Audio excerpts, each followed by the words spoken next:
Welcome aboard. It's Captain G with a turn 5 summary recap for my YouTube war against Flak 88 in Operation Barbarossa. So I'm starting up here in the north because if you just watched the turn 4 recap last, you missed some of the details, some of the corrections. At the end of turn 4, Flak 88 rolled for the partisans and thought that his results were disastrous, that he lost all of his partisans in every zone. That's not at all what happened. He only lost one partisan in one zone. So his turn 5, we corrected that, put the partisans back, and then he rolled his attack for turn 5, and got a very successful roll here in Rzenki. So now he has more than 2 partisans, and that will allow him to attack into adjacent zones under German command. When you do that, if there are German forces, infantry, just think of infantry as the destroyers and partisans as the subs. Only infantry can help Germany detect and combat partisans from that standpoint. So when he rolls, he will add 1 for each German infantry in the zone. So he won't want to attack Bush here because I've got more than 10 infantry. So no matter what he rolls, he's going to fail and be wiped out. But Riga and Ovinsk, whatever he rolls, he just adds 1. And he could still very well succeed and even expand partisans into here. So we'll keep an eye on that. So let's get into turn 5. So turn 5 was a high water mark for the Germans. It took me a while to carry it out. It was a complex move, but what I tried to do was to destroy the supply depot in this city and in Stalingrad with air, and then encircle his ground forces so they would be encircled and out of supply, and that the outside forces that could react were also out of supply and unable to attack. So that was the goals in the turn 5 attacks by Germany. We moved Manstein here in the 4th Panzer. We sent his forces all different directions, kind of broke up the bulk of his force, sending mechs across the river here and here, kind of around the city, because the Soviets left these bridges unprotected. It looked like they had rigged them to explode, but did not destroy them. So the Germans crossed and secured those bridges. I sent airborne Fallschirmjägers down here to complete the encirclement of this force and this city zone. I did a combat attack across the city. The defenders were encircled and out of supply, so they were fighting at a -2. And the Hungarians and Romanians took the city without problem. Here, this force was too big for me to do a direct assault. So again, I thought if I encircled it and wiped out the supplies, they would go away. That was my mission objectives. And I put a cordon of flak units, AA units, and fighters to prevent his air from escaping with the hopes of wiping them all out. But while I did wipe out the supplies, Flak 88 did not lose his cool and said, well, I have a factory, I can produce units, and he just produced more supplies. And that's totally legal. I did the exact same thing in the first game with my corner of Leningrad. That's how I kept them supplied and kept the city from falling. So that was just, it was late and I miscalculated and made a mistake. So that was a good save by Flak 88. The other thing the Germans did in turn 5 is what was left of Manstein's force went northwest from their location. Guderian brought the 2nd Panzers up. They basically combined forces here. So the bulk of the force now under the command of Manstein is in this zone with the supplies. There's a force on the other side of the river. Again, these rivers were left open. Destroyed the factory here by the Soviets. It also destroyed the factory here in Tula.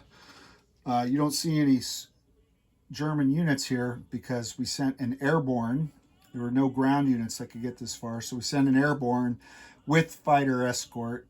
The fighter escort was enough to deter the Soviets from scrambling. If you watched the turn, you saw that I rolled for it just in case, but Flak 88, before seeing the results, had made the decision not to scramble because there was no way he could get to the transport. I sent 3 escorts. He had 3 fighters. So he never would have hit the transport. So that Fallschirmjäger unit destroyed the factory. And then on the Soviet turn, 5.2, they came streaming down out of Moscow. And the Fallschirmjäger did take 1-for-1 casualties. So it cost the Soviets, but they overwhelmed the brave airborne. And then he also sent more infantry here, 12 infantry with these trucks, and moved his 2nd Army Group down. They were north of Smolensk, and they went around here. So now they're well positioned, and they have meat shields for turn 6. So big turn for the Germans. Wiped out 20 IPP, or build points rather, permanently by destroying these 2 factories. Wiped out this entire force out of supply. I think there were, Flak 88 said, about 20 units. There were a couple light tanks, some artillery, and a huge stack of infantry. He left the truck here because this is a unit that's not necessarily a combat unit. It's a unit that's captured by either side, so I think that's an appropriate way to handle that. So looking ahead at turn 6, if the Germans were to go next, obviously we'd capture this truck. We'd move in and capture this truck. We would now sadly not be able to take the city because he built the supplies here, and he built a bunch of supplies in Moscow with an AA. So I'm going to have to re-examine how I'm going to get this city away from him. Probably by pulling some ground units back, but continue to press against these forces with the German air forces. I was going to send either a mech or this mobile force, depending, to wipe out that factory. But again, using the trucks that were in Moscow. Actually, no, these guys came from Novgorod, north of Moscow, all the way around. Flak 88 moved his infantry into position to block. But it doesn't matter what the Germans were going to do on turn 6, because they're probably not going to get the chance. Because the initiative roll and the weather roll conspired against us.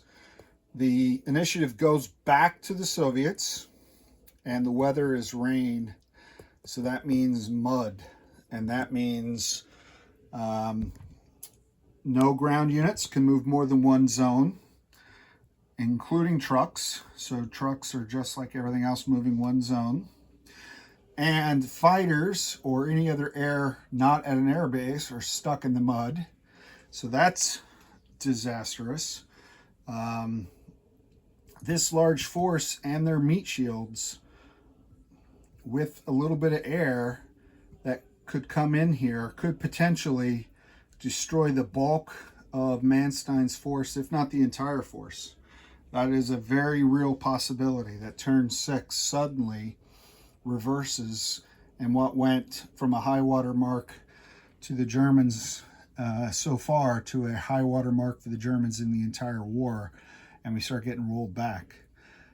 Because if I lose Manstein and I lose this German army group, this panzer group, I don't have another large mech force that's German.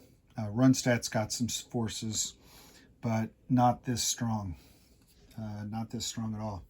And all of these fighters, all these German fighters that were sent into the mud to surround and trap this Russian Air Force, they cannot be used in a turn with rain. They're on the ground.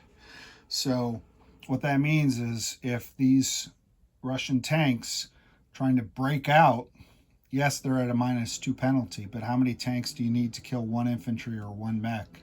The fighters do not defend.